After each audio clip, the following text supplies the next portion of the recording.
Well, we're going to try a little blind repair. And as you can see, the metal post on the end here that sticks in and connects to the bracket is broken. Now this is an old blind and it's either got a cardboard or a wooden core.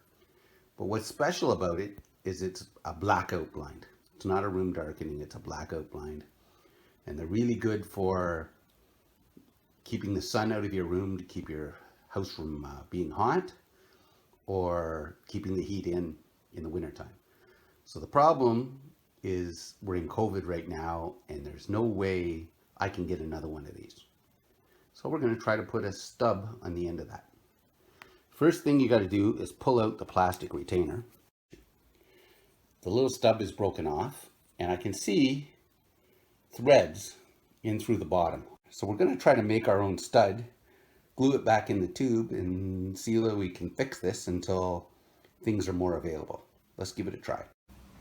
I'm going to try hitting this stud from the bottom with a punch to see if I can get enough space just to put a pair of vice grips on it, maybe turn it out.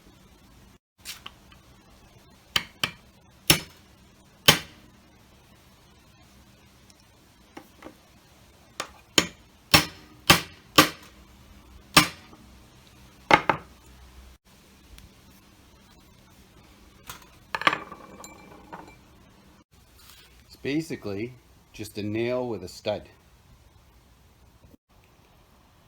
I'm thinking I can use a wood screw, turn it in to hold it, and then cut the head off it and I'll make my own stud.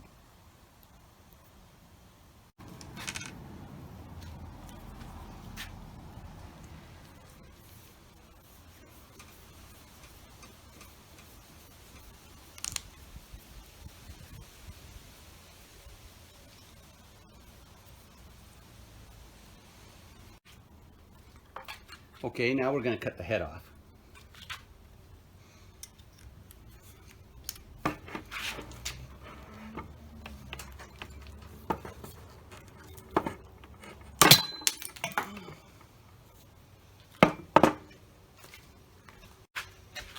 I'm figuring that will do it.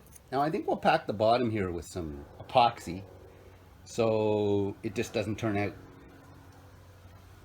Just in case you didn't think we were professional here, we got some cardboard left from a grandkid's art project.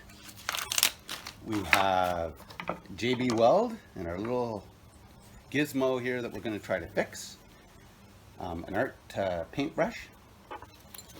And we're going to try to fill this, or at least get some JB Weld in there to keep our screw from rotating. Make it last a little longer. Again, not permanently, just until prices drop or I find one on sale. You know, I'm all about fixing things and buying stuff on sale. Full price is just awful. You should always have JB Weld. You know, you should always have some JB Weld. You know, tie wraps. I'm not much of a fan of duct tape, but you know, because you can use these things over and over again. And I've switched caps, haven't I? Well, too late now. Next time we're probably cutting the tubes open. All right. So we'll put it in here, mix this up with our little art paintbrush, and we're going to have to let this set. We'll come back to it later this afternoon.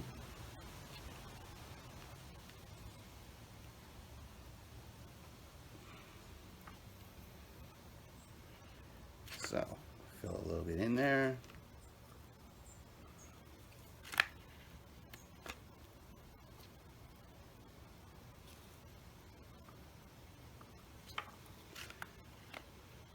I see you. There's a chipmunk in my garage now. Bugger.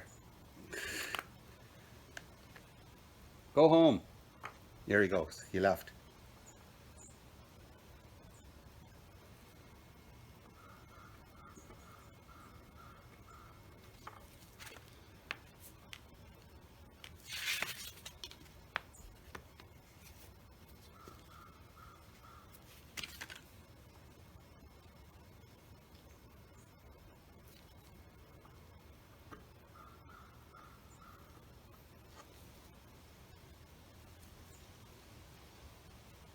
I can see it down there.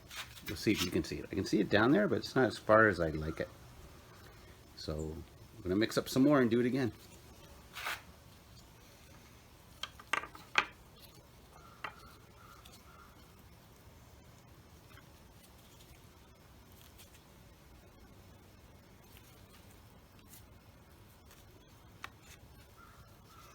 Put the right cap back on this time.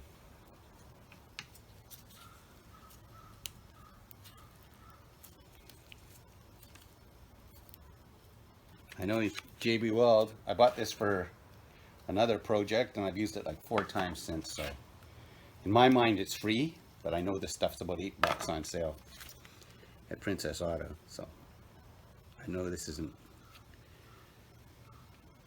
absolutely a free repair, but again, if it keeps my wife out of the store, we're golden. Get down there. There you go. You could use 5-minute epoxy, you know, I'm just a car guy. I happen to have this around. Okay, so we're calling that good.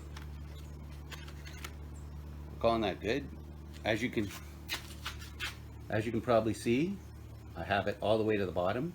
What's on the side of this doesn't matter because it's going inside a tube. There you go. I'm going to give this 4 or 5 hours to set, and then I'll come back to the next step. Now here is the end of the blind, and I'm going to insert the piece that we fixed. Now this has some play in it now, as you can see, and I could glue it in, probably, since this looks like it's wood or cardboard, with PLP Premium, but I'm going to try it without.